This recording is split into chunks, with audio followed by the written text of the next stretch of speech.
why drunk sex is a farce. Who wants to have sex and then forget about it? Who wants to be intimate and then forget about it? What is drunk sex really about? It is about forgetting. It is about forgetting who we are. It is about being disconnected because we're not connected to our hearts. We're not connected to our sexuality. Let's say you're a motorbike enthusiast and you love riding your bike.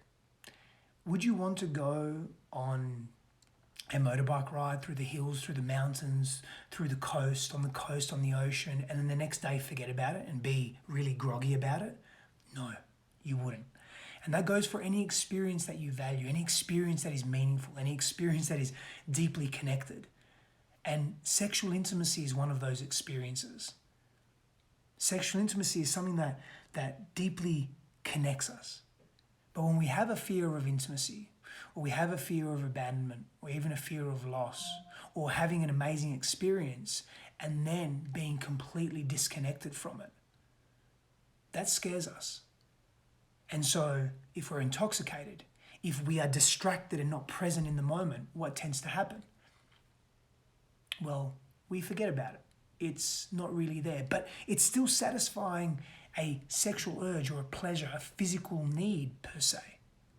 But then we become caught in this loop, in this habit of, well, I'm just going to keep having drunk sex or unconscious sex, or I'm going to keep connecting to another person, and I'm going to think and imagine in my mind that physical sexual contact is intimate connection, when it's not completely the story.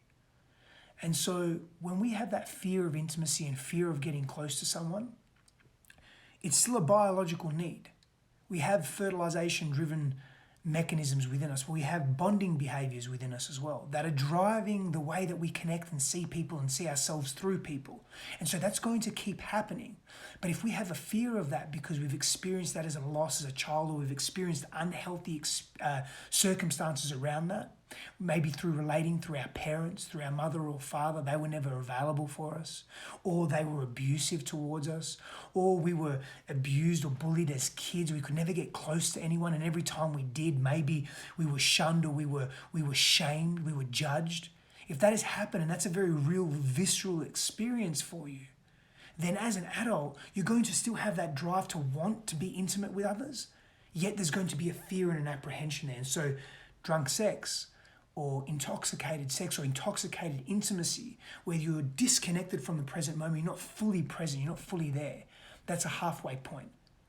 But what happens is you're never really satisfying that need, you're never really full. You're not full because you're wounded still.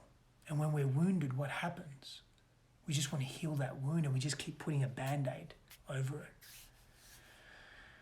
And so until you see yourself, until we are able to see ourselves fully, who we are, how we love, our value, our worth, we'll never break free of those chains of pretending to be seen, but not really being there. You're not alone. So many of us face this issue of fear of intimacy, fear of being fully seen because maybe we're going to be rejected, abandoned, or humiliated. I've experienced that so much in my life. And it wasn't until I dug deep into the core original wounds of that I was able to shift all that. It's like having a gold chain, and the gold chain is not a thin gold chain.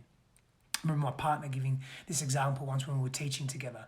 And she said, it's not until you get to the core, that the real reason all those other knots are there, and you undo that knot, and poof, the chain just thins out.